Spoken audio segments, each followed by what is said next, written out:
नमस्कार, मैं शैलेंद्र तिवारी, आप देख रहे हैं पत्रिका। हम आज फिर हाजिर हैं एक नई खबर, नए मुद्दे के साथ। मुद्दा है कि उमा भारती की मुहिम को किसी एक और नेता का साथ मिला है। इसको साथ कहें या फिर अपनी एक छटपटाहट कहें या अपनी बेचैनी कहें सत्ता से बाहर होने की। उमा भारती भी भाजपा की सत्ता से बाहर हैं, तो वहीं दूसरे जो जिन साथ देने आए हैं वो भी भाजपा की सत्ता से काफी बाहर हैं। दरअसल मध्य प्रदेश में उमा भारती शराब के खिलाफ मोर्चा संभाले हुए हैं और आज मध्य प्रदेश सरकार के पूर्व मंत्री और वर्तमान में विधायक अजय विश्नोई ने भी इस पर मोर्चा खोल दिया है। उन्होंने ट्वीट कर कहा है कि घर घर में बट रही शराब को रोकें। उत्तर प्रदेश में जिस तरह से शराब पर रोक लगाई गई है घर घर बंटने से, पहले उसको रोकें, उसके बाद आप बुलडोजर बाबा की नीति पर आगे बढ़ें, क्योंकि बुलडोजर से ज्यादा आपको वोट और समर्थन शराब रोकने से मिलेगा। दरअसल एक साथ दो निशाने साधे हैं अजय विश्नोई ने। अब पहले हम अजय विश्नोई के बारे में बता दें।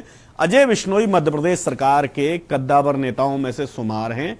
मध्य प्रदेश भाजपा के मध्य प्रदेश सरकार में पूर्व मंत्री रहे हैं, लेकिन इस बार उन्हें मंत्रिमंडल विस्तार में जगह नहीं मिली। वो बाहर हैं और अपने लिए भूमिका तलाश रहे हैं, और यही वजह है कि लगातार वो भाजपा पर हमलावर बने हुए हैं। जब भी मोर्चा आता है, जब भी कोई मौका आता है, वो चूकते नहीं हैं।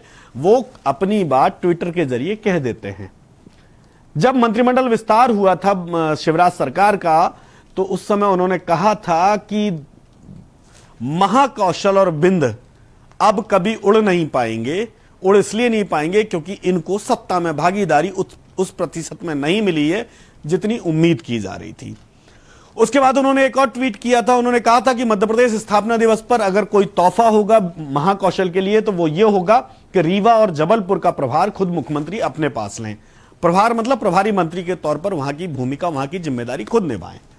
शिवराज ने इसको भी नहीं माना। इसके बाद एक कई ट्वीट उन्होंने किए और हर बार सवाल सरकार की नीतियों पर रहे। इस बार उन्होंने ट्वीट किया है कि मध्य प्रदेश सरकार घर घर में बट रही शराब को रोकने की पहल करे, बजाय इसके कि बुलडोजर के जरिए एक इमेज बनाए। मुनाफा शराब रोकने में है, बुलडोजर से नहीं। मतलब आप एक चीज देखिए कि दो निशाने एक साथ सरकार पर साधे गए हैं। एक निशाना मध्य प्रदेश सरकार की उस नीति पर है जिसमें घर घर शराब बांटी जा रही है, यानी सरकार शराब की जो होम डिलीवरी कर रही है उसके खिलाफ बड़ी मुहिम उन्होंने खोली है, बड़ा मोर्चा खोला है।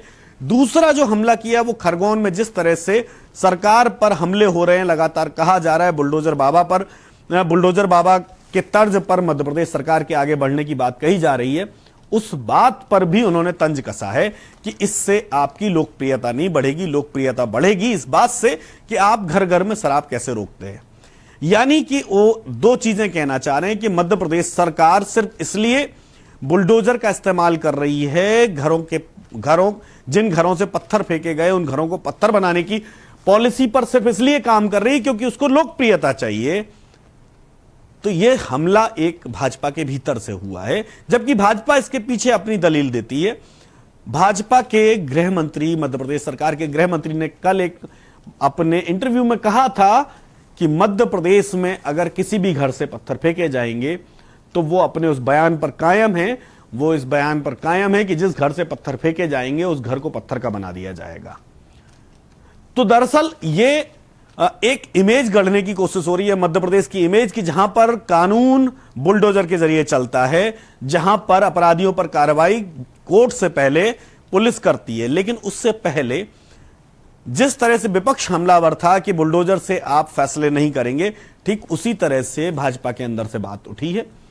मध्य प्रदेश भाजपा के विधायक और पूर्व मंत्री, जो शिवराज सरकार के ही पूर्व मंत्री हैं, अजय विश्नोई, उन्होंने टिप्पणी की है बुलडोजर से आपको बहुत फायदा नहीं होने वाला, आपकी लोकप्रियता नहीं बढ़ने वाली है। तो हां, लोकप्रियता किससे बढ़ेगी वो भी उन्होंने इशारा कर दिया।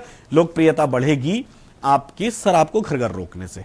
उमा भारती भी शराब को लेकर के आंदोलन कर रही हैं। अजय विश्नोई उनके चहेते रहे हैं। अजय विश्नोई ने भी वही तार छेड़े हैं जो उमा भारती पिछले समय से छेड़े हुए हैं। तो क्या अजय विश्नोई अब अपने लिए उमा भारती के पास शेल्टर ढूंढ रहे हैं? एक बड़ा सवाल यहां भी ये खड़ा होता है। दूसरा बड़ा सवाल यह भी खड़ा होता है कि आखिर भाजपा के भीतर से विरोध की आवाजें क्यों आना शुरू हो गई? क्या भाजपा विधायकों की बात सुनी नहीं जा रही है, या भाजपा विधायकों को सत्ता के भीतर महत्व नहीं मिल रहा है? क्योंकि ये लगातार बात हमेशा से उठती आई है कि भाजपा की सरकार में भाजपा के विधायकों को उतना महत्व नहीं मिलता है जितना कांग्रेस और दीगर सरकारों में उनके विधायकों को महत्व मिलता है।